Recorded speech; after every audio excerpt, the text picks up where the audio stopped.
Hello students, welcome back to this YouTube channel. आज इस video में हम आपका जो सब्जेक्ट है वैक का सृजनात्मक लेखन के आयाम, इस सब्जेक्ट की सारी यूनिट्स इस वीडियो में हम करने वाले हैं।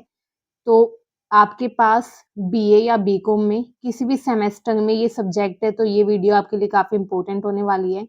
इस सब्जेक्ट में आपकी कुल मिलाकर 3 यूनिट्स हैं, 3 इकाइयाँ हैं एंड तीनों यूनिट्स के सारे टॉपिक्स इस वीडियो में हम करेंगे।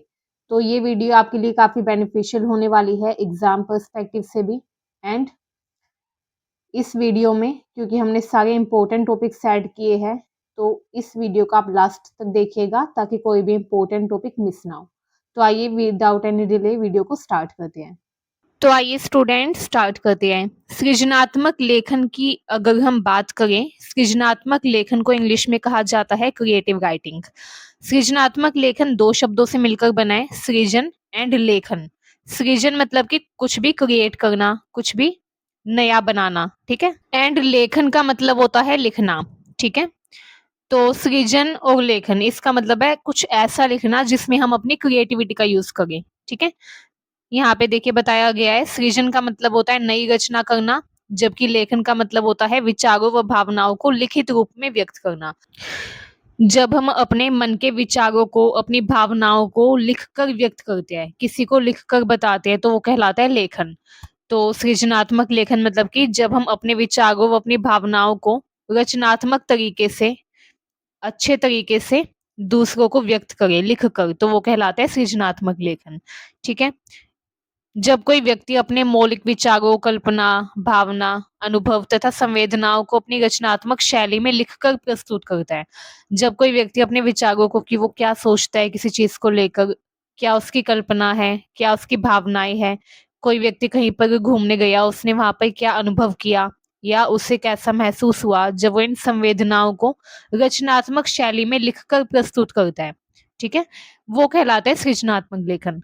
तो देखिए स्टूडेंट, समझने वाली बात यहाँ पे ये है कि लेखन जो है टिपिकली दो तरीके के होते हैं। एक होता है सामान्य लेखन, एक होता है सृजनात्मक लेखन, ठीक है। जब हम सामान्य रूप से अपनी बात लिखकर दूसरों को बताते हैं या जब भी हम सामान्य रूप से कुछ भी लिखते हैं, तो वो सामान्य लेखन होता है। जैसे कोई किसी को पत्र लिख रहा है, ठीक है, खास तौर से जो औपचारिक पत्र होते हैं, फॉर्मल लेटर जो होते हैं, ठीक है, या फिर जब कोई निबंध लिख रहा है तो वो उसमें इतनी ज्यादा रचनात्मकता का उपयोग नहीं करता, वो सामान्य से अपने भावों विचारों को व्यक्त करता है, ठीक है।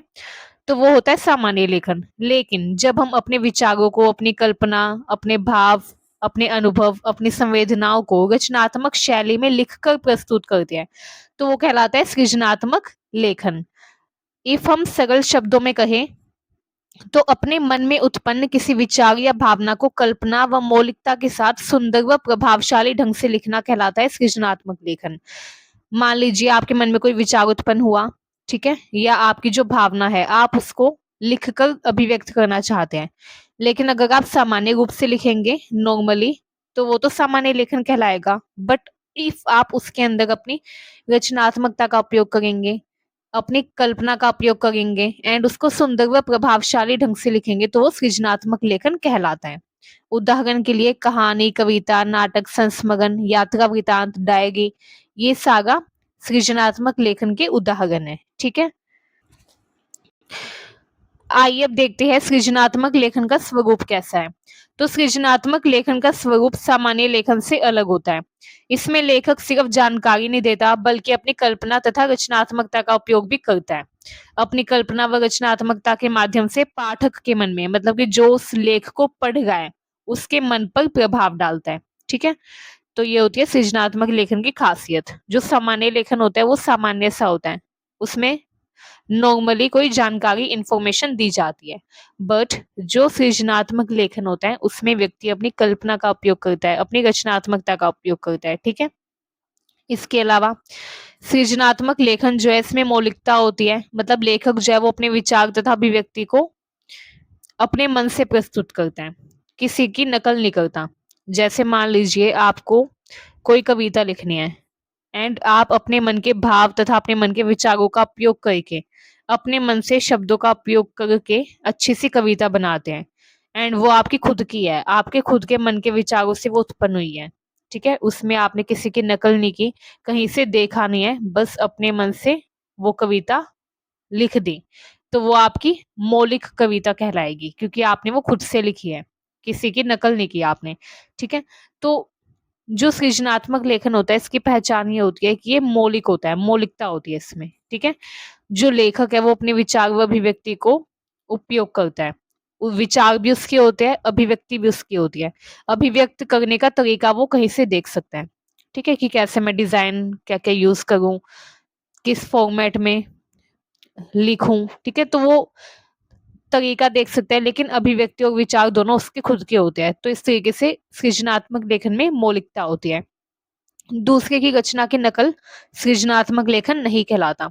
सपोज कीजिए आपने किसी अन्य कवि की कविता एज इट इज पढ़ी तथा देखकर उसे लिख दिया, एंड आप बोले कि मैंने लिखी है, तो वो तो झूठ होगा, क्योंकि वो आपने नहीं लिखी, आपने सिर्फ क्या किया है, उसको कॉपी किया है, कॉपी पेस्ट किया है। तो जब हम किसी और की नकल करके कुछ भी लेख लिखते हैं, तो वो सृजनात्मक लेखन नहीं कहलाता। सृजनात्मक लेखन में मौलिकता होनी चाहिए, मतलब वो हमारा खुद का होना चाहिए। ठीक है, नेक्स्ट आता है कल्पनाशीलता। सृजनात्मक लेखन में कल्पना का बहुत ही मुख्य स्थान है। ठीक है, जो लेखक होता है वो कल्पना का उपयोग करता है। लेखक सामान्य घटना को भी अपनी कल्पना से रोचक बना सकता है। जो सामान्य सी घटना है उसको भी वो रोचक ढंग से प्रस्तुत करता है अपनी कल्पना का उपयोग करके। ठीक है, इसके अलावा इसमें भावनात्मकता होती है। जो लेखक होता है वो अपने भावों को प्रस्तुत करता है। इसमें प्रेम, करुणा, खुशी, दुख, आशा, संघर्ष, इन सभी भावनाओं को प्रभावशाली ढंग से व्यक्त किया जाता है। सपोज कीजिए कोई व्यक्ति है वो यात्रा वृतांत लिख रहा है। यात्रा वृतांत भी रचनात्मक लेखन या सृजनात्मक लेखन में ही आएगा, बट उसने यात्रा के टाइम पर कैसा महसूस किया वो ये भी उसमें बताएगा। ठीक है, यानी अपनी भावनात्मकता को भी उसमें स्थान देगा, एंड अपनी भावनाओं को प्रभावशाली ढंग से व्यक्त करेगा। तो ये भी एक पहचान होती है सृजनात्मक लेखन की। जो भी सृजनात्मक लेखन करता है, पहली बात तो उसमें मौलिकता होती है, वो किसी की नकल नहीं करता। कल्पनाशीलता होती है, वो उस घटना को अपनी कल्पना से रोचक बनाकर प्रस्तुत करता है, ताकि पाठक के मन में रुचि उत्पन्न हो। जो पाठक है वो जो भी लेख है उसको पूरा पढ़े, आधा ना छोड़े। ठीक है, एंड भावनात्मकता भी होती है, मतलब अपने भावों को प्रभावशाली ढंग से प्रस्तुत करता है, व्यक्त करता है। इसके अलावा भाषा की सुंदरता होती है। सृजनात्मक लेखन में सुंदर भाषा का उपयोग किया जाता है। भाषा को मुहावरों, अलंकारों तथा प्रतीकों के द्वारा अलंकृत किया जाता है, सजाया जाता है। ठीक है, भाषा सरल, प्रभावशाली तथा विषय के अनुरूप होती है। ये भी एक पहचान है सृजनात्मक लेखन की। ठीक है, ये हम पढ़ गए हैं सृजनात्मक लेखन के स्वरूप की विशेषताएं। एग्जाम में अगर आता है कि सृजनात्मक लेखन का स्वरूप कैसा होता है, तो आप ये सारे पॉइंट्स उसमें ऐड ऑन कर देंगे। ठीक है, इसके अलावा सृजनात्मक लेखन में रोचकता होती है, मतलब रचना ऐसी होती है कि पाठक की रुचि अंत तक बनी रहे, पाठक पढ़ पढ़कर बोर ना हो। ठीक है, अभिव्यक्ति की स्वतंत्रता होती है।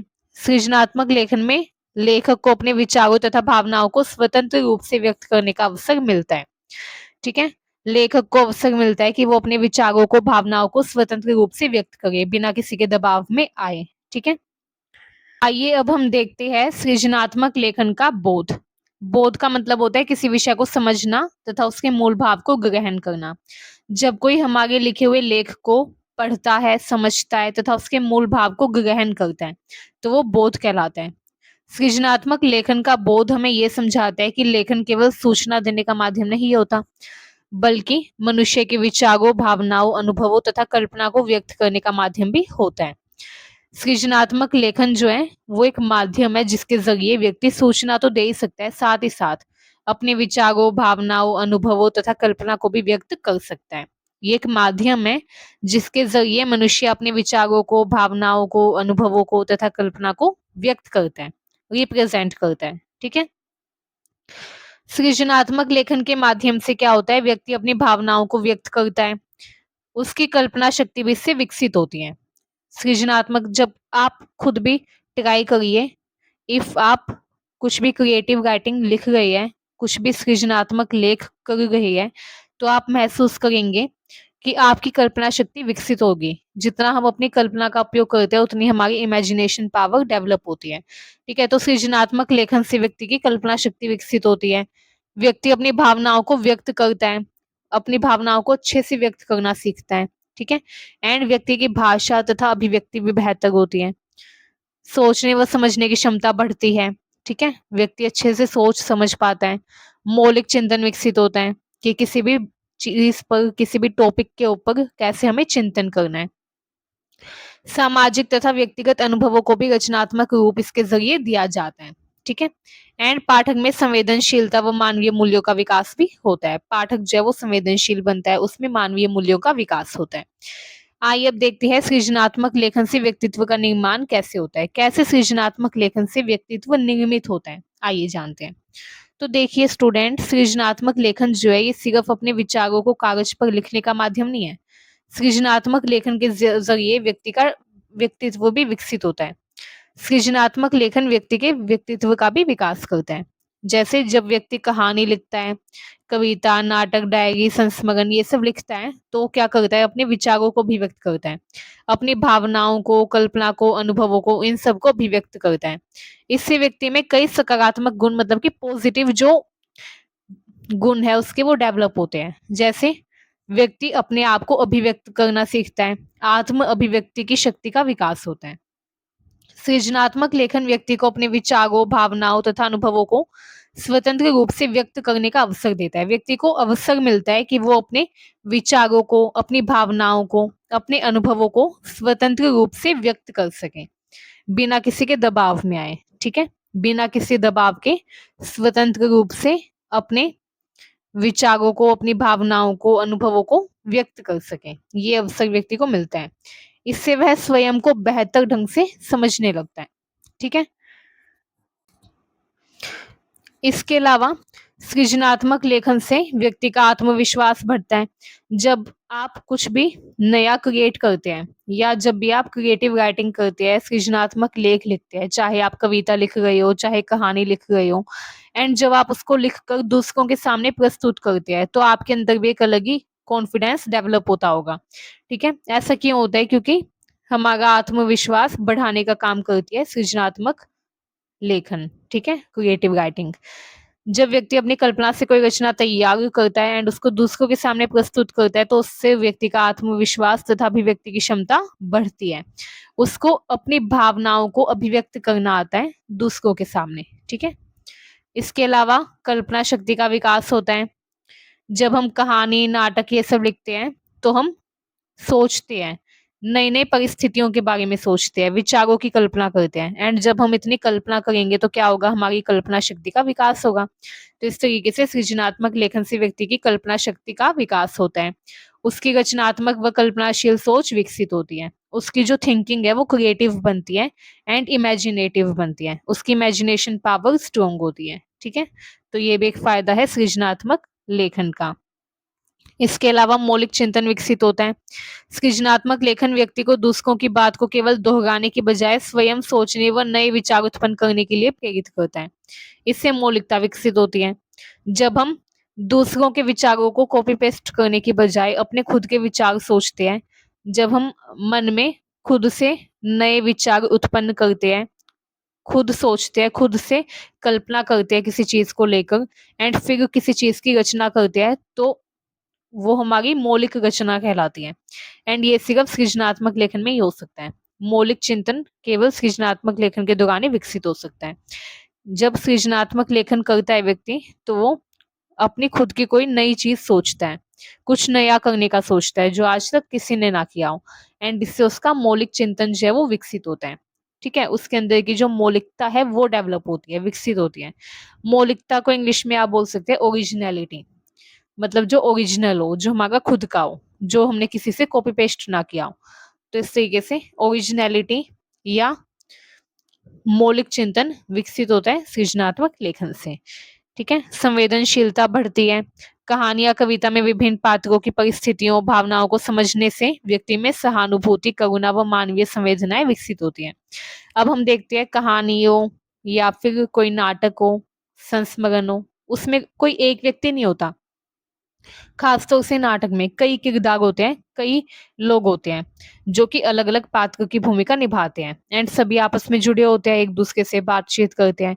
तो इस तरीके से अलग-अलग पात्र की अलग-अलग परिस्थिति होती है एंड जब हम कहानी या कविता में अलग-अलग पात्रों की परिस्थितियों को समझते हैं, उनकी भावनाओं को समझते हैं, चाहे सृजनात्मक लेखन करने के दौरान या उसे पढ़ने के दौरान। जब हम कोई कहानी पढ़ते हैं तब भी तो हम समझते हैं कि कौन-सा पात्र कैसे दूसरे पात्र से जुड़ा हुआ है। अलग-अलग पात्रों की हम भावनाओं को भी समझते हैं, तो इससे हमारे अंदर संवेदनशीलता बढ़ती है, ठीक है? सहानुभूति, करुणा, मानवीय संवेदनाएँ ये सब विकसित होती हैं। तो इस तरीके से सृजनात्मक लेखन कहीं न कहीं हमारे अंदर संवेदनशीलता भी विकसित करता है। जैसे ये टीवी में जो सीरियल्स आते हैं या फिर नेटफ्लिक्स पे या अलग-अलग प्लेटफ़ॉर्म पे लोग वेब सीरीज़ देखते होंगे, मूवीज़ देखते होंगे, तो उसमें भी क्या होता है, करैक्टर होते हैं अलग-अलग एंड जितने भी करैक्टर होते हैं, उन सबका एक-दूसरे से कोई ना कोई संबंध होता है, ठीक है? तो उनको आपस में देखकर, उनकी परिस्थितियों को देखकर हमारे अंदर भी भावना विकसित होती है। एंड भावनाओं को जब हम समझते हैं कि किस पात्र की क्या भावना है, किस पात्र की क्या परिस्थिति है, उस परिस्थिति को देखकर, समझकर हमारा एक इमोशनल कनेक्शन भी डेवलप हो जाता है। इसलिए जो लोग सीरियल देखते हैं उनको आदत हो जाती है हर रोज़ सीरियल देखने की, हर एपिसोड देखने की कि अगले एपिसोड में क्या होगा क्योंकि सस्पेंस बना रहता है क्योंकि हम इमोशनल रूप से अटैच हो जाते हैं उनसे, ठीक है? इमोशनली हमारा एक कनेक्शन बिल्ड हो जाता है। तो ये सब कैसे हो गया सृजनात्मक लेखन से। सृजनात्मक लेखन जो है ये व्यक्ति की संवेदनशीलता बढ़ाता है। चाहे हम देख रहे हो या पढ़ रहे हो या फिर खुद लेखन कर रहे हो, ठीक है? संवेदनशीलता इससे बढ़ती है, ठीक है? क्योंकि हर सृजनात्मक लेखन में किरदार होते हैं, पात्र होते हैं, पात्रों की परिस्थितियाँ होती हैं। नेक्स्ट है भावनात्मक संतुलन। लेखन के माध्यम से व्यक्ति अपने सुख-दुःख, चिंता, अनुभव व भावनाओं को व्यक्त कर सकता है। जब व्यक्ति लेखन करता है तो लेखन के ज़रिए वो अपनी भावनाओं को व्यक्त कर सकता है कि वो कैसा महसूस कर रहा है। इससे उसे भावनाओं को समझने व नियंत्रित करने में सहायता मिलती है। एंड भाषा व संचार कौशल का निर्माण होता है, ठीक है? नियमित लेखन जब कोई व्यक्ति करता है, जब कोई व्यक्ति नियमित रूप से सृजनात्मक लेखन करता है, तो उसका शब्द भंडार विकसित होता है, ठीक है? वाक्य रचना बेहतर होती है, वो बेहतर तरीके से वाक्य बना पाता है। विचारों को स्पष्ट रूप से प्रस्तुत करने की क्षमता भी बढ़ती है। इससे व्यक्ति का कम्युनिकेशन एंड स्किल मजबूत होता है। व्यक्ति कम्युनिकेट कर पाता है बेहतर तरीके से। जो कम्युनिकेशन स्किल है व्यक्ति के अंदर की, वो डेवलप होती है, विकसित होती है, ठीक है?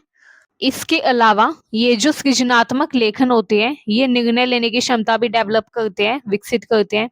कहानियाँ, नाटक लिखते समय लेखक को पात्रों, घटनाओं व परिस्थितियों के बारे में निर्णय लेने पड़ते हैं। इससे तार्किक सोच व निर्णय क्षमता भी विकसित होती है, ठीक है? निर्णय लेने की जो क्षमता है वो विकसित होती है, सृजनात्मक लेखन के ज़रिए। मान लीजिए आप एक कहानी लिख रहे हैं, उस कहानी में 3 पात्र हैं, तो तीनों पात्र जो होंगे, उन तीनों पात्रों से रिलेटेड आपको घटना सोचनी होगी, परिस्थितियाँ सोचनी होगी कि कौन-सा पात्र कौन-सी परिस्थिति को महसूस करेगा, ठीक है? एंड जब व्यक्ति इतनी ज़्यादा कल्पना करता है, तो इससे उसकी तार्किक सोच भी विकसित होती है, ठीक है?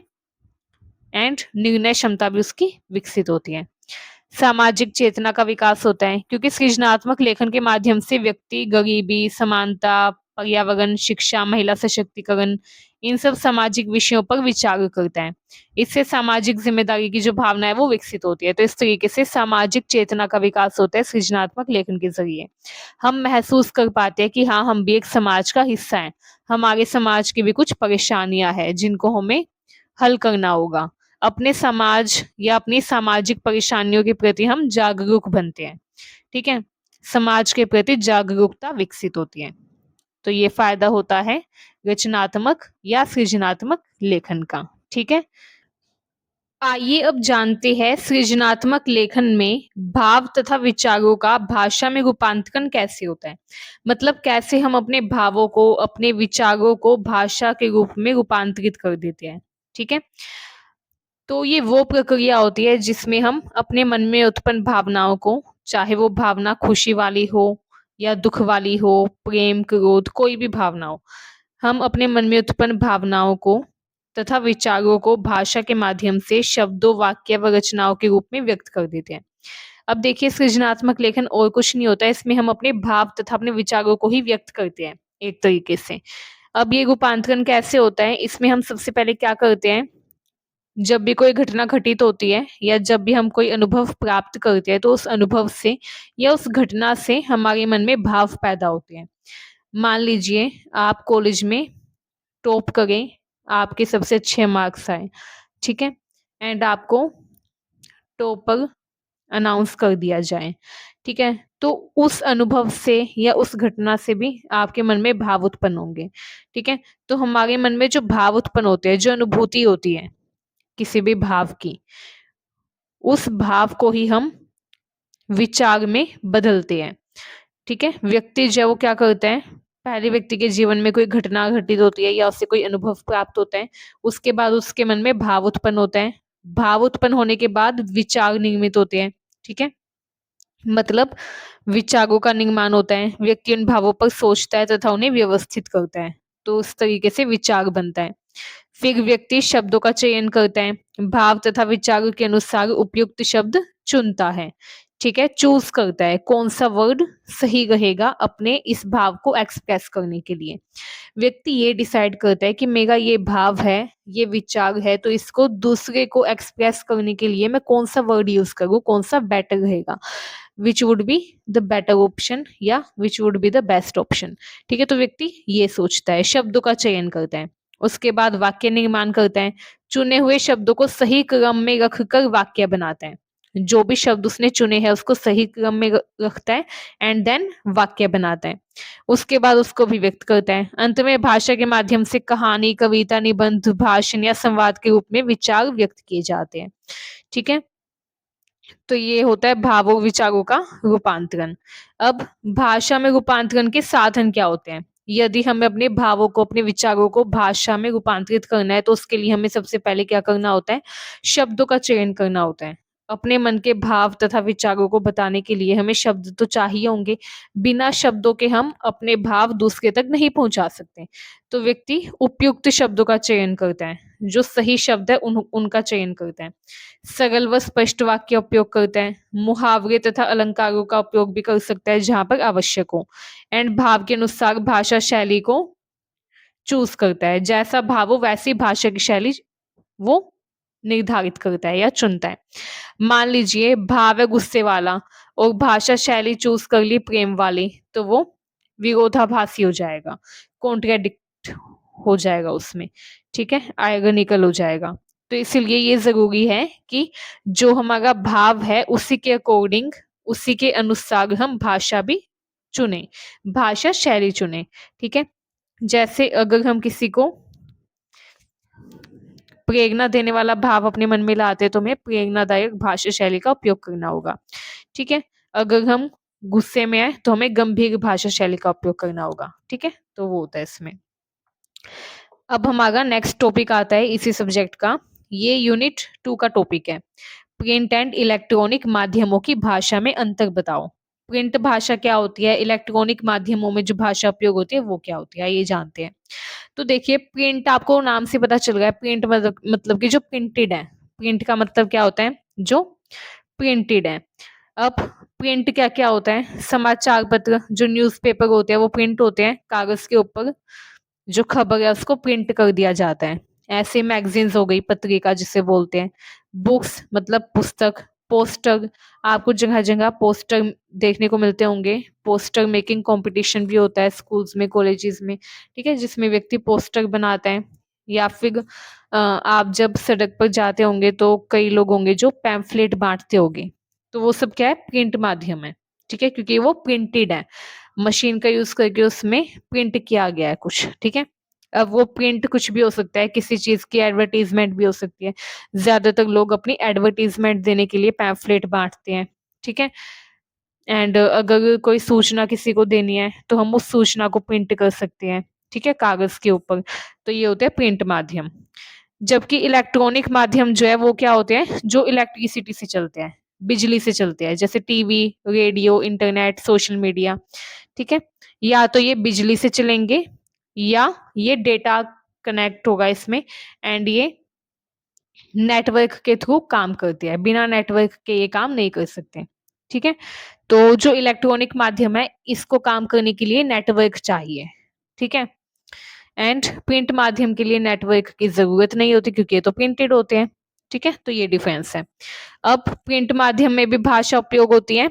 ठीक है, एंड लेखन होता है, सृजनात्मक लेखन होता है, एज वेल एज इलेक्ट्रॉनिक माध्यमों में भी सृजनात्मक लेखन होता है। अब टीवी में जो आप ये सीरियल देखते हैं या रेडियो पर जो आप न्यूज सुनते हैं, इंटरनेट पर आप जो भी मटेरियल देखते हैं, वो सब आपको ऐसे ही थोड़ी ना दिखाया जाता है, पहले उसको लिखा जाता है प्रॉपरली। ठीक है, जो सीरियल होते हैं उसमें भी जितने भी करेक्टर्स होते हैं उनकी एक स्क्रिप्ट होती है जो उनको प्रोवाइड की जाती है। वो स्क्रिप्ट उनको याद करनी होती है, उस स्क्रिप्ट को याद करके उन्हें अपने डायलॉग बोलने होते हैं। ठीक है, वो सब डायलॉग ही तो है जो वो याद करके बोलते हैं। ठीक है, तो सबसे पहले लोगों को दिखाने से पहले क्या किया गया, उसको लिखा गया, तो उसमें भी लेखन लिखा गया, मतलब कि राइटिंग का उसमें यूज हुआ। ऐसे प्रिंट माध्यमों में भी राइटिंग का यूज किया जाता है, चाहे न्यूज़पेपर हो, चाहे कहानी हो, चाहे पुस्तक हो, चाहे पत्रिका हो, सबको पहले रफली लिखा जाता है। ठीक है, फिर उसको प्रिंट किया जाता है, पब्लिश किया जाता है। तो दोनों में भाषा का उपयोग होता है, लेकिन दोनों में भाषा में अंतर होता है। क्या अंतर होता है आइए देखते हैं। एग्जाम में मोस्ट इंपोर्टेंट टॉपिक है ये टॉपिक एग्जाम में जरूर पूछा जाता है कि प्रिंट माध्यम और इलेक्ट्रॉनिक माध्यम की भाषा में अंतर क्या होता है, मेनली डिफरेंस क्या है। तो देखिए, आप सबसे पहले ये बता देंगे कि भाषा की प्रकृति का अंतर है। ठीक है, प्रिंट माध्यम की जो भाषा होती है ये विस्तृत होती है, व्यवस्थित होती है एंड औपचारिक होती है। प्रिंट माध्यमों की भाषा कैसी होती है? प्रिंट माध्यमों की भाषा होती है विस्तृत, व्यवस्थित, मतलब व्यवस्थित करके लिखा जाता है सब कुछ। ठीक है, एंड विस्तार से लिखा जाता है। आप अखबार अगर पढ़ते होंगे तो आपने देखा होगा न्यूज़पेपर में हर न्यूज को बिल्कुल एक्सप्लेन करके लिखा जाता है 5-6 पैराग्राफ में। ठीक है, बिल्कुल डिटेल में, छोटे छोटे शब्द होते हैं एंड डिटेल में एक्सप्लेन करके लिखा जाता है। ठीक है, तो प्रिंट माध्यम की जो भाषा होती है ये विस्तृत होती है, व्यवस्थित होती है एंड औपचारिक होती है, जबकि इलेक्ट्रॉनिक माध्यम की भाषा सरल होती है। जो टीवी में सीरियल होते हैं वो नॉर्मल भाषा बोलते हैं, जैसे हम डेली यूज में लैंग्वेज बोलते हैं वही उनकी डेली यूज वाली लैंग्वेज होती है। ठीक है, तो भाषा उनकी सरल होती है इलेक्ट्रॉनिक माध्यम में। ठीक है, चाहे हम टेलीविजन की बात करें, टीवी में जो सीरियल आते हैं उनकी बात करें, उनमें जो पात्र हैं उनकी बात करें, या रेडियो पे जो आरजे होते हैं रेडियो जॉकी उनकी बात करें, सबकी लैंग्वेज सरल होती है, संक्षिप्त होती है एंड ऐसी होती है जो हमें तुरंत समझ आ जाए, क्योंकि उनकी लैंग्वेज भी ऐसी होती है जैसी हमारी है। ठीक है, तो भाषा की प्रकृति में तो ये अंतर है कि प्रिंट माध्यम की भाषा विस्तृत होती है, व्यवस्थित होती है, औपचारिक होती है, जबकि इलेक्ट्रॉनिक माध्यम की भाषा सरल, संक्षिप्त और तुरंत समझने वाली होती है। इसके अलावा प्रिंट माध्यम जैसे में किसी विषय को विस्तार से समझाने की सुविधा होती है। प्रिंट माध्यम में हम किसी विषय को विस्तार से समझा सकते हैं, इन डिटेल। ठीक है, डिटेल में हम किसी भी विषय को समझा सकते हैं, एक्सप्लेन कर सकते हैं, ये सुविधा उसमें होती है। जबकि इलेक्ट्रॉनिक माध्यम जो होते हैं इसमें कम समय में अधिक जानकारी देने के कारण भाषा संक्षिप्त होती है। इलेक्ट्रॉनिक माध्यम में जो भाषा होती है ये क्या होती है? संक्षिप्त होती है, क्योंकि इसमें कम समय में ज्यादा जानकारी देनी होती है, तो इसलिए वो संक्षिप्त भाषा का उपयोग करते हैं। ठीक है, प्रस्तुति कैसे होती है? प्रिंट माध्यम में पाठक अपनी गति से सामग्री पढ़ता है। अब मेरे पास न्यूज़पेपर है तो मेरी मर्जी है, चाहे मैं वो न्यूज़पेपर एक दिन में पढूं या एक हफ्ते में पढूं। ठीक है, अपनी गति से अपने कंफर्ट के अनुसार मैं उसे पढ़ सकती हूँ। ऐसे कोई बुक है मेरे पास, आज मैंने 1 पेज पढ़ा, कल मैंने 5 पेज पढ़ लिए, परसों मैंने हो सकता है 1 भी पेज ना पढ़ा। ठीक है, तो वो मेरी चॉइस है, क्योंकि मुझे पता है ये जो बुक है या मैगजीन है या न्यूज़पेपर है ये मेरे पास ही रहने वाला है एंड मैं अपनी स्पीड से उसको पढ़ सकती हूँ, उसको समझ सकती हूँ। ठीक है, जबकि इलेक्ट्रॉनिक माध्यम में ऐसा नहीं होता। इसमें जो भाषा होती है वो दृश्य और श्रव्य माध्यमों के साथ प्रस्तुत की जाती है। इलेक्ट्रॉनिक माध्यम जो है इसमें जैसे टीवी में जो सीरियल आते हैं वो भी भाषा जो है वो दृश्य के अनुसार होते हैं। ठीक है, एंड जो टेलीविजन होता है या हम बात करें सिनेमा वगैरह में लोग मूवी देखने जाते हैं, ये सब आता है इलेक्ट्रॉनिक माध्यम में। ठीक है, तो इनमें क्या होता है, इनमें विजुअल्स भी होते हैं, मतलब दृश्य भी होते हैं एंड ऑडियो तो होती है, श्रव्य भी होते हैं ये। अब ये हम अपनी स्पीड से नहीं देख सकते। जैसे खास तौर से जो सीरियल होते हैं। फ़िल्म तो फिर भी हम देख सकते हैं हर रोज़ निकाल के वहीं पर जहाँ पे छोड़ा था हमने, जहाँ पे स्किप किया था वहाँ से हम दोबारा स्टार्ट कर सकते हैं, ठीक है? अगर फ़ोन वगैरह में देख रहे हैं तो। बट अगर आप सिनेमा में देख रहे हैं, ठीक है? तो आपको उन्हीं 3 या 4 घंटों के अंदर वो मूवी देखनी होगी, ठीक है? उसके बाद अगर आप मान लीजिए 1 घंटे की मूवी सिनेमा में देखते हैं एंड आप बाहर आ जाते हैं, फिर आप अगले दिन जाते हैं कि मुझे अगले 2 घंटे की मूवी देखनी है, तो आपको एंट्री नहीं मिलेगी बिना टिकट के, ठीक है? तो ये होता है। उसमें हम अपनी गति के अनुसार, अपने कंफर्ट के अनुसार टाइम को डिसाइड नहीं कर सकते कि 1 घंटा अभी देखूँगा या 1 घंटा कल देखूँगा, ऐसे नहीं कर सकते। एक ही टाइम पे हमें जो टाइम लिमिट होगी उसी के अंदर हमें वो देखना होता है। चाहे वो मूवी हो या कोई सीरियल हो। ऐसे ही ये टीवी पर जो सीरियल्स आते हैं ये भी क्या होते हैं, एक एपिसोड आता है, ठीक है? एंड उसके बाद अगले दिन ही अगला एपिसोड आता है। अगले एपिसोड को हम उसी दिन नहीं देख सकते। जो एपिसोड अगले दिन आने वाला है वो उसको हम 1 दिन पहले नहीं देख सकते हैं, क्योंकि वो उसका टेलीकास्ट ही अगले दिन होगा, ठीक है? तो इलेक्ट्रॉनिक माध्यम में गति हमारी नहीं होती, उसमें जो गति वो दिखा गई है, जिस गति से वो दिखा गई है इलेक्ट्रॉनिक मीडिया वाले, उसी गति से हमें देखना होता है या समझना होता है। जबकि प्रिंट माध्यम में हम अपनी गति से उस सामग्री को पढ़ सकते हैं, समझ सकते हैं, ठीक है? तो ये प्रस्तुति का अंतर है। शब्दों के चयन में भी अंतर होता है। जैसे प्रिंट माध्यम में विषय के अनुसार कठिन या तकनीकी शब्दों का उपयोग किया जा सकता है। प्रिंट माध्यम में ज्यादा कठिन और तकनीकी शब्दों का उपयोग होता है, जबकि इलेक्ट्रॉनिक माध्यम में सरल और बोलचाल के शब्दों को ही प्राथमिकता दी जाती है। ये जितने भी सीरियल वगैरह होते हैं इनमें आप देखिएगा जो लैंग्वेज होती है बिल्कुल नॉर्मल होती है, जो हम डेली यूज की लैंग्वेज बोलते हैं, ठीक है? सरल शब्दों का उपयोग किया जाता है। तात्कालिकता, अब देखिए प्रिंट माध्यम जैसे में समाचार प्रकाशित होने में कुछ समय लग सकता है। इलेक्ट्रॉनिक माध्यम में सूचना तुरंत प्रसारित की जा सकती है, जैसे सोशल मीडिया पर। मान लीजिए आप कहीं घूमने गए, 1 सेकंड के अंदर आप पोस्ट कर सकते हैं कोई भी फोटो, कोई भी वीडियो, रील्स, ठीक है? उसमें बिल्कुल टाइम नहीं लगता। 1-2 मिनट में हम तुरंत कोई भी इंफॉर्मेशन पहुंचा सकते हैं, ठीक है? तो इलेक्ट्रॉनिक माध्यम में सूचना तुरंत प्रसारित हो जाती है, जबकि प्रिंट माध्यम में कोई भी सूचना देने के लिए टाइम लगता है। जैसे बेस्ट एग्जांपल आप न्यूज़पेपर को लगा सकते हैं। कोई भी घटना घटित होती है, मान लीजिए अभी कोई घटना घटित हुई। मान लीजिए सपोज कीजिए भूकंप आया हो, ठीक है? तो भूकंप आने पर न्यूज़पेपर जो है वो अगले दिन पब्लिश करेगा कि इस तारीख को इतने बजे इतने तीव्रता का भूकंप आया, ठीक है? लेकिन इंटरनेट पर आपको भूकंप आने के 1 मिनट के अंदर ही कई वीडियोस मिल जाएगी, कई मैसेजेस मिल जाएँगे कि हाँ भाई भूकंप आया है। ठीक है? तो इंटरनेट पर इलेक्ट्रॉनिक माध्यम पर सूचना तुरंत प्रसारित हो सकती है, वो भी बड़े स्केल पर, बड़े लेवल पर। ठीक है? एंड इसलिए इसमें भाषा में भी तेज़ी और तत्कालता दिखाई देती है, जबकि प्रिंट माध्यम तात्कालिक नहीं होते।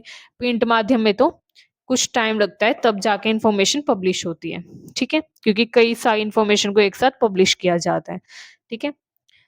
नेक्स्ट है प्रभाव। अब प्रभाव क्या है इसका? प्रिंट माध्यम जैसे मुख्य रूप से शब्दों या चित्रों के द्वारा प्रभाव डाला जाता है लोगों के ऊपर।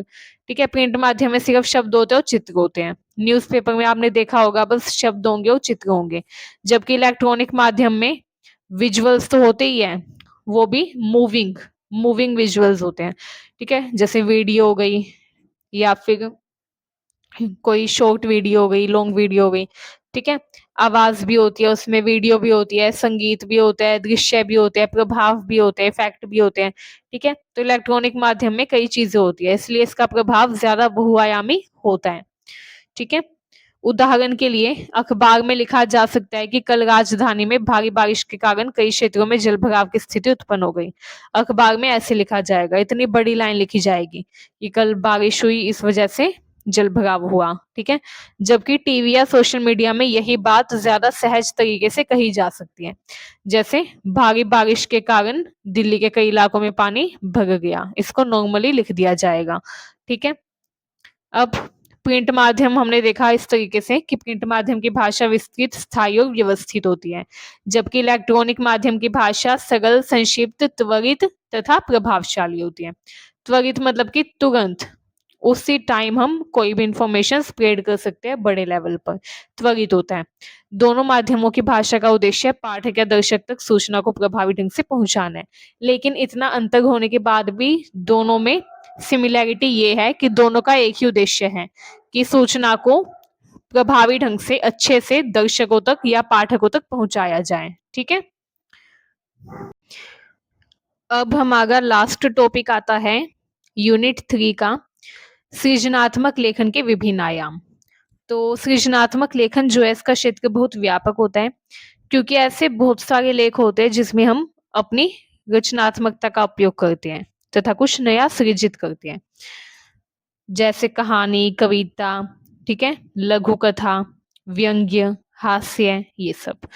ठीक है, इसमें लेखक अपनी कल्पना, भावनाओं, अनुभवों तथा विचारों को अलग अलग साहित्यिक रूपों में व्यक्त करता है। कविता के रूप में, गीत के रूप में, लघु कथा के रूप में, पल्लवन, संक्षेपण, अनुच्छेद लेखन, ये सब। ठीक है, सबसे पहले देखते हैं कविता। कविता क्या होती है? कविता जो है ये सृजनात्मक लेखन का एक महत्वपूर्ण रूप है। इसमें कवि अपने भावों, कल्पनाओं, अनुभवों तथा विचारों को सुंदर व प्रभावशाली भाषा में व्यक्त करता है। अपने भावों को, अपनी कल्पना को, अनुभव तथा विचारों को सुंदर रूप में, प्रभावशाली रूप में व्यक्ति व्यक्त करता है, अभिव्यक्त करता है। कविता में लय, भाव, कल्पना, प्रतीक, बिंब तथा अलंकार का उपयोग भी किया जाता है। कविता छोटी भी हो सकती है एंड लंबी भी। ठीक है, कविता में एक लय होती है, एक रिदम होती है, एक भाव होता है एंड व्यक्ति अपने कल्पना का उपयोग करके कविता लिखते हैं। कई बार कविता जो होती है वो प्रतीकात्मक होती है, मतलब कविता में जो शब्दों का उपयोग हुआ है उसका लिटरल मीनिंग तो कुछ और होता है, लेकिन वो प्रतीकात्मक रूप से, सिंबॉलिक रूप से कुछ और दर्शाती है। ठीक है, तो ज्यादातर कविता जो है वो प्रतीकात्मक ही होती है, जिसमें शब्द कुछ और होते हैं, शब्द का मतलब कुछ और होता है, लेकिन उसका प्रतीक कुछ और ही होता है। ठीक है, एंड अलंकार का उपयोग भी बहुत सारी कविताओं में किया जाता है। कविता छोटी भी हो सकती है, लंबी भी। उदाहरण के लिए कई चीजों से रिलेटेड कविता होती है, जैसे प्रकृति, देश प्रेम, प्रेम, सामाजिक समस्या या मानवीय संवेदनाएं, इन सब पर कविताएं लिखी जाती हैं। इसकी मुख्य विशेषता ये है कि इसमें कम शब्दों में गहरे भाव व्यक्त किए जाते हैं। शब्द कम होते हैं लेकिन भाव गहरे होते हैं। ठीक है, आपने देखा होगा कविता काफी छोटी होती है एंड छोटी सी कविता में भाव काफी गहरे होते हैं। ठीक है, आइए अब नेक्स्ट आता है हमारा गीत। गीत ऐसी रचना है जिसमें भावनाओं के साथ लय तथा संगीतात्मकता का विशेष महत्व होता है। जो गीत होते हैं इसमें भावनाओं के साथ साथ लय भी होती है तथा संगीतात्मकता भी होती है। गीत को गाया जा सकता है, गीत को व्यक्ति गा सकता है। गीत में प्रेम, प्रकृति, देशभक्ति, भक्ति, विरह, खुशी, इन सब भावों को व्यक्त किया जाता है। ठीक है, उदाहरण के लिए देशभक्ति गीत हो गए, भक्ति गीत हो गए, लोकगीत, प्रेरणादायक गीत, ये सारे गीत होते हैं। इसमें संगीत होता है, संगीतात्मकता होती है एंड इसको हम गा सकते हैं। कविता जो होती है, सारी कविताओं को हम गा नहीं सकते हैं, जरूरी नहीं है जितनी भी कविताएं हैं सबको हम गा सके, बट गीत को हम गा सकते हैं। ठीक है, इसमें सुर होते हैं, इसमें संगीतात्मकता होती है। नेक्स्ट आता है लघु कथा। ये भी एक सृजनात्मक लेख है। ये छोटी और प्रभावशाली कथा होती है। इसमें किसी घटना, समस्या या जीवन की सच्चाई को बहुत कम शब्दों में प्रस्तुत किया जाता है। बहुत कम शब्दों में किसी घटना को प्रस्तुत किया जाता है, किसी समस्या को प्रस्तुत किया जाता है, या जीवन की सच्चाई को भी बहुत ही कम शब्दों में प्रस्तुत किया जाता है। ठीक है, अब जो लघु कथा होती है इसमें पात्र व घटनाएं सीमित होती है। सीमित पात्र होते हैं, सीमित घटनाएं होती है, क्योंकि ये बहुत छोटी कथा होती है। ठीक है, कथा बहुत छोटी होती है एंड इसलिए इसमें पात्र भी छोटे होते हैं। एंड इसका उद्देश्य होता है पाठक को सोचने के लिए प्रेरित करना। इसका अंत ज्यादातर प्रभावशाली या चौंकाने वाला होता है। उदाहरण के लिए किसी गरीब व्यक्ति की ईमानदारी के माध्यम से समाज को ईमानदारी का संदेश देना, कि कोई गरीब व्यक्ति है उसने ईमानदारी दिखाई एंड इससे समाज में ईमानदारी का संदेश गया। तो ये उदाहरण है लघु कथा का। इसमें कम शब्दों में प्रभावशाली कथानक तथा स्पष्ट संदेश लोगों तक पहुंचाया जाता है। ठीक है, शब्द कम होंगे, संदेश प्रभावशाली होगा। नेक्स्ट आता है हास्य व व्यंग्य लेखन। हास्य लेखन क्या होता है? इसका उद्देश्य होता है पाठक को हंसाना, उसका मनोरंजन करना, जैसे चुटकुले हो गए। ठीक है, इसमें रोजमर्रा की घटनाओं, आदतों या परिस्थितियों को मजेदार ढंग से प्रस्तुत किया जाता है। जो हमारी डेली की हैबिट्स होती है, जो हमारे जीवन में घटनाएं घटित होती है डेली, उनको, हमारी आदतों को, परिस्थितियों को मजेदार ढंग से प्रस्तुत किया जाता है। ये होता है हास्य लेखन। एक होता है व्यंग्य लेखन। व्यंग्य लेखन में क्या होता है, इसमें भी हंसी होती है लेकिन इसमें कटाक्ष भी होता है। मतलब कि इसमें हंसी के माध्यम से सामाजिक बुराइयों, गलत परंपराओं, भ्रष्टाचार, दिखावे या मानवीय कमजोरियों पर चोट की जाती है। ठीक है। समाज की जो बुराइयां है, समाज में जो गलत परंपराएं है, भ्रष्टाचार है, दिखावा है, मानवीय कमजोरियां जो है, इन पर चोट की जाती है हंसी के माध्यम से। किसमें? व्यंग्य लेखन में। ठीक है। अंतर ये है कि जो हास्य है ये हंसाता है, एंड जो व्यंग्य है इसमें हंसाने के साथ साथ किसी समस्या या बुराई पर सोचने को भी मजबूर किया जाता है। ठीक है। जैसे भ्रष्टाचार की समस्या है तो इस पर कोई ऐसा लेख लिखा जाए जिससे हंसी भी आए और इसकी बुराई भी कर दी जाए साथ ही साथ। तो ये होता है व्यंग्य लेखन। नेक्स्ट आता है पल्लवन। पल्लवन का मतलब होता है किसी छोटे विचार, सुक्ति, कहावत या वाक्य को लेकर उसके अर्थ को विस्तार पूर्वक समझाना। किसी छोटे से विचार को या किसी कहावत को या किसी छोटे से वाक्य को जब हम डिटेल में एक्सप्लेन करते हैं, विस्तार से समझाते हैं, तो वो कहलाता है पल्लवन। ठीक है। इसमें दिए गए मूल विचार को समझकर उसके अर्थ, महत्व, उदाहरण व संदेश को अपने शब्दों में विस्तारित किया जाता है, अपने शब्दों में उसको समझाया जाता है। ठीक है। किसी भी मूल विचार को डिटेल में समझाया जाता है, उसका अर्थ समझाया जाता है, उसका महत्व समझाया जाता है तथा विस्तार से उदाहरण व संदेश उसमें दिया जाता है। उदाहरण के लिए, जहां चाह वहां राह, इस छोटे वाक्य के आधार पर बताया जा सकता है कि दृढ़ इच्छा तथा मेहनत रखने वाला व्यक्ति कठिन परिस्थितियों में भी सफलता का रास्ता खोज सकता है। तो इस तरीके से हमने छोटी सी कहावत को 3 लाइनों में एक्सप्लेन कर दिया। तो यही होता है पल्लवन, जिसमें हम छोटे से विचार को, छोटी सी कहावत को या छोटी सी बात को हम बिल्कुल विस्तार से समझा सकते हैं, उसका मतलब विस्तार से समझा सकते हैं। ठीक है। तो पल्लवन का एक ही मतलब होता है छोटे से विचार को विस्तार से समझाना। नेक्स्ट आता है संक्षेपण। इसमें क्या होता है, इसमें किसी लंबे अनुच्छेद, लेख या विचार को उसके मूल भाव को बनाए रखते हुए कम शब्दों में प्रस्तुत किया जाता है। ठीक है। किसी भी लंबे लेख को, अनुच्छेद को या विचार को कम शब्दों में प्रस्तुत किया जाता है एंड उसका मूल भाव बनाए रखा जाता है। ये होता है संक्षेपण। संक्षेपण करते टाइम अनावश्यक उदाहरण, विस्तार तथा दोहराव को हटा दिया जाता है। ठीक है। एंड जो जरूरी चीजें सिर्फ वही रखी जाती है जब हम संक्षेपण करते हैं। मान लीजिए एक निबंध है, उसमें 5-6 बड़े बड़े पैराग्राफ हैं एंड अगर हम उसका संक्षेपण करना चाहते हैं, उसको संक्षेप में लिखना चाहते हैं, तो हम क्या करेंगे, हम सबसे पहले उसमें से अनावश्यक उदाहरण, जो उदाहरण जरूरी नहीं है उनको, अनावश्यक विस्तार को तथा जो बातें दोहराई गई है उनको हटा देंगे, लेकिन मूल विचार तथा आवश्यक जानकारी को बनाए रखेंगे। तो यही संक्षेपण कहलाता है। बड़े से पैराग्राफ को छोटा कर देना, लेकिन मूल भाव उसके अंदर निहित होना चाहिए, मूल भाव को हमें नहीं हटाना। उदाहरण के लिए 300 शब्द के किसी मुख्य विचार को 100 शब्दों में लिखना। ठीक है।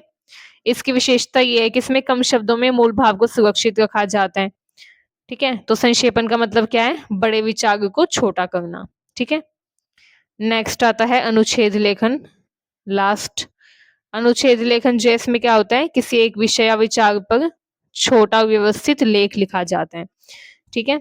इसमें सभी वाक्य एक दूसरे से जुड़े होते हैं, जितने भी वाक्य होते हैं वो कनेक्टेड होते हैं एक दूसरे से एंड एक ही मुख्य विचार को सब स्पष्ट करते हैं।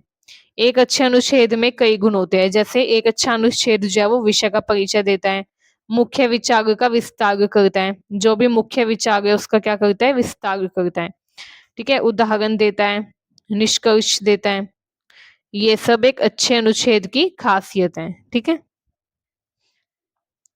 अच्छे अनुच्छेद में परिचय भी होता है, जो भी विषय है उसका परिचय भी होता है, मुख्य विचार भी होता है, उसका विस्तार भी किया जाता है, उदाहरण से भी समझाया जाता है एंड लास्ट में निष्कर्ष जरूर लिखा जाता है।